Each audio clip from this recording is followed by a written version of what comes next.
Channel once again. चलिए अब चलते हैं नेक्स्ट क्वेश्चन पे, जो सीबीएसई का इंपॉर्टेंट क्वेश्चन है और ये क्वेश्चन है एपी चैप्टर से, मीन्स अर्थमेटिक प्रोग्रेशन से। ठीक, ये आपका बहुत इंपॉर्टेंट क्वेश्चन है और मैक्सिमम साल पूछा गया आपको ये बोर्ड में। क्वेश्चन है आपका कि the sum of the first N terms of N AP is 3n² + 6n। कह रहा है कि किसी एक एपी का वो शुरू के एन टर्म्स का जो सम है वो आपको 3n² + 6n है। तो आपको nth term of this AP, तो इस एपी का आपको nth टर्म निकालना है। तो इस क्वेश्चन को हम दो मेथड से सॉल्व करेंगे। ठीक, दोनों मेथड आपका इजी है, आपको जो अच्छा लगे वो आप सॉल्व कर सकते हैं। ठीक, तो ये ध्यान रखिए, ये जो दिया गया है sum of N terms of N AP, ये आपका एक क्या है, क्वाड्रेटिक इक्वेशन है। तो आप पहला मेथड आप यूज कर रहे हैं, फर्स्ट मेथड।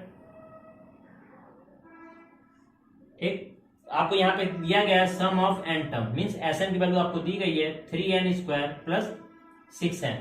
तो इसमें हम क्या करेंगे, इस n की जगह हम n-1 रख लेंगे। तो यहाँ पे अब आपको n की जगह n-1 रखेंगे, तो जहां जहां n है वहां n-1 रख लीजिए। तो ये 3, इस n की जगह n-1 का स्क्वायर प्लस 6 n की जगह n-1, 3 a - b का whole square, a - b whole square equal to a² + b² - 2ab। तो n का स्क्वायर n² प्लस 1 का square 1 - 2 × ab means 2 × n, plus bracket open कर लीजिए 6 × n 6n - 6 × 1 6।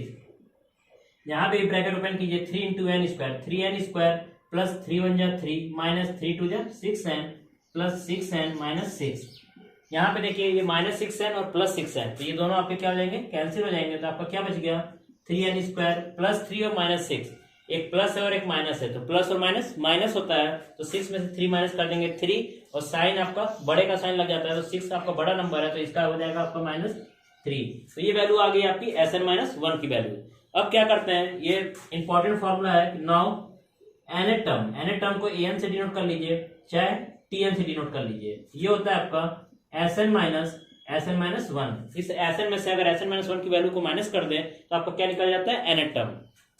रख दीजिए, Sn की वैल्यू है आपकी 3n² + 6n माइनस Sn-1 की वैल्यू है 3n² - 3। ब्रैकेट ओपन करेंगे तो ये हो जाएगा आपका -3n² माइनस प्लस 3, तो प्लस 3n² और -3n कैंसिल हो जाएगा, तो आपका क्या बच गया, केवल 6n + 3। तो ये क्या निकल गया आपका, nth टर्म। देखिए कितना इजी था आपका, Sn दिया गया है सम ऑफ n टर्म, बस आपको n की जगह क्या रखना है, n-1। तो जब Sn-1 को Sn से माइनस कर देंगे तो आपका क्या निकल जाएगा, nth टर्म निकल जाएगा। सिंपल सा मेथड है और बहुत इजी मेथड है। यही क्वेश्चन आपको 2 या 3 नंबर में पूछता है बोर्ड में, आप इसको लगा के सॉल्व कर सकते हैं और पूरा नंबर पा सकते हैं। चलिए अब चलते हैं सेकंड मेथड पे। सेकंड मेथड आपका क्या है, वो भी इजी मेथड है आपका। चलिए सेकंड मेथड आपका इसी क्वेश्चन को सॉल्व करने का सेकंड मेथड, आपको Sn दिया है, Sn लिख लीजिए, Sn = 3n² + 6n। अब आप क्या करेंगे, n की जगह 1 रखेंगे और 2 रखेंगे। पहले n रख लीजिए, इफ n = 1 देन S1 की वैल्यू क्या हो जाएगी आपकी, n की जगह 1 रखेंगे 3, 1 का स्क्वायर प्लस 6 × 1, ये हो जाएगा आपका 3, 1 का स्क्वायर 1 ही रहेगा, ठीक है, और प्लस 6 × 1 = 6, तो ये हो गया आपका 3 × 1 = 3 + 6 = 9। अब S2 रख लीजिए, इफ n = 2 देन S2 की वैल्यू क्या हो जाएगी 3, n की जगह 2 रखेंगे तो ये 2 का स्क्वायर प्लस 6 × 2, तो 3 × 2 का स्क्वायर आपका 4 हो जाएगा, प्लस 6 × 2 = 12, तो ये हो गया आपका 12 + 12 = 24। ये आपका S1 और S2 की वैल्यू आ गई, ठीक है। अब आपको पता है कि S1 जो होता है वो A1 के बराबर होता है, सिंस S1 = A1 मतलब फर्स्ट टर्म, तो फर्स्ट टर्म और S1 आपका क्या होगा, तो आपको A1 की वैल्यू पता चल गई, A1 आपका कितना हो गया 9, एंड अगर आपको A2 निकालना हो तो A2 = क्या हो जाएगा आपका, S2 - S1। अगर इस S2 में से S1 को माइनस कर दें तो आपका क्या निकल जाएगा, A2। कैसे आता है, जैसे मान लीजिए आपका एक AP दिया गया है 3, 5, 7 और 9, कहा जाए शुरू का फर्स्ट टर्म आपका ये A1 हो गया, ये A2 हो गया। मैं इस A1 और A2 की बात कर रहा हूं। अगर S1 मतलब सम ऑफ फर्स्ट टर्म, तो फर्स्ट टर्म का सम, तो इसमें तो कोई नंबर है ही नहीं, तो आपका S1, तो ये आपका क्या हो जाएगा, ये S1 भी हो जाएगा। और sum of S2 mean sum of 2 terms, 2 term का सम, अगर दोनों टर्म को जोड़ दें, ये 2 टर्म्स हैं, इनका सम, ये आपका आ जाएगा 8, ठीक, तो ये आपकी हो गई H2 की वैल्यू, H2 की वैल्यू 8। अगर इस H2 में से इस फर्स्ट टर्म को माइनस कर दें 8 में से 3, तो आपका A2 निकल जाएगा। 8 में से 3 गया 5, तो 5 क्या आपका सेकेंड टर्म है। ठीक है, वही लॉजिक यहाँ पे लगा आपका कि A2 equal to H2 minus S1। तो A2 की वैल्यू, H2 कितना है आपका, H2 देखिए 24 है, माइनस S1 आपका कितना है 9। तो अगर 24 में से 9 माइनस करेंगे तो ये आपका आ जाएगा 15। ठीक, ये अब निकल गया आपका सेकेंड टर्म। अब आपका कॉमन डिफरेंस निकाल सकते हैं। कॉमन डिफरेंस D को से डिनोट करते हैं, तो D equal to A2 minus A1। A2 आपका निकला है 15 minus A1 is the first term आपका निकला है 9। ठीक है, तो 15 में से जब 9 माइनस करेंगे तो ये आपका आ गया 6।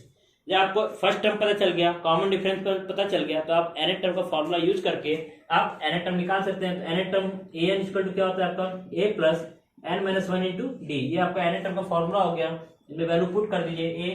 a is the first term is 9, a1 आपका 9 है, प्लस n आपका नंबर ऑफ टर्म्स आपके यहाँ पे n ही है, और d is the common difference is 6।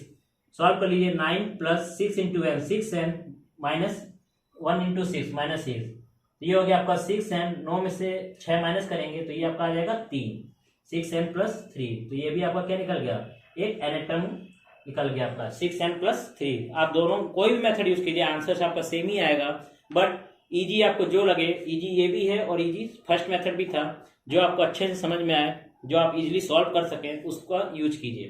ठीक है, ये आपका इंपॉर्टेंट क्वेश्चन है बोर्ड के लिए, और ये ध्यान रखिएगा यहाँ पे जो nth टर्म आपको दिया गया है, sum of the first nth term, वो आपका एक क्वालिटी की इक्वेशन है।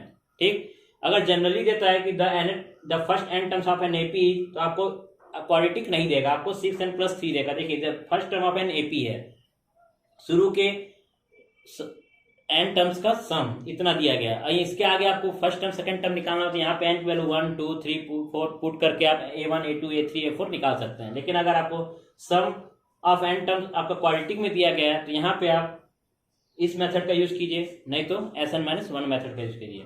अगर आपको ये वीडियो अच्छी लगी हो तो सब्सक्राइब कीजिए, लाइक कीजिए। Okay, thank you.